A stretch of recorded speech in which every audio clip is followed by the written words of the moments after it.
आयुष्मान भारत योजना को नहीं आसिला बहुत बड़ अपडेट। ओडिशा रे कार्यकारी हम आयुष्मान भारत योजना। आयुष्मान भारत योजना को नहीं कौन रही तार संपूर्ण details information T A video माध्यम आपण मानक जनईदेवी।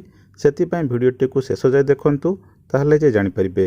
चैनल नुआ कर आसी चैनल को सब्सक्राइब करनी पाखे से बेल आइकन दबाई ऑल ऑप्शन करनी जहाद्वारा आगे ये हेल्पफुल वीडियो अपलोड हम सर्वप्रथम आपण मैंने पाइपर। ओडिशा रे लागू हम आयुष्मान भारत प्रधानमंत्री जन आरोग्य योजना। 2 वर्ष पूरण हम 65,000 सरकारी पदवी।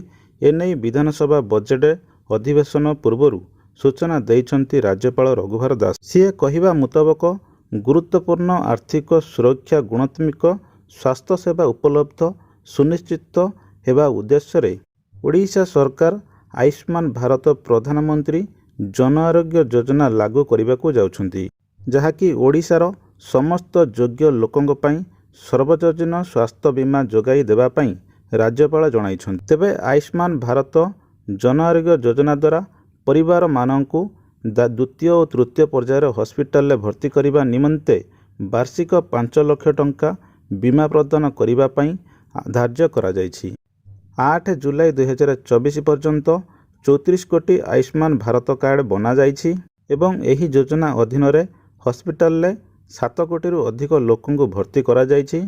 वर्तमान 13 कोटी अधिक खाता खोला जायछि। 9 कोटी अधिक आयुष्मान कार्ड प्रदान करा जायछि। खूब शीघ्र आम ओडिशा रे आयुष्मान भारत जन आरोग्य योजना कार्ड लागू होगा पई विचार विमर्श चली। तो फ्रेंड्स ये थिला आयुष्मान भारत जन आरोग्य योजना को नहीं गोटे छोट वीडियो अपडेट। जदि वीडियोटी आपण मानकु भल लगी था आपण माने गोटे लाइक करदेवे। Thank you for all watching.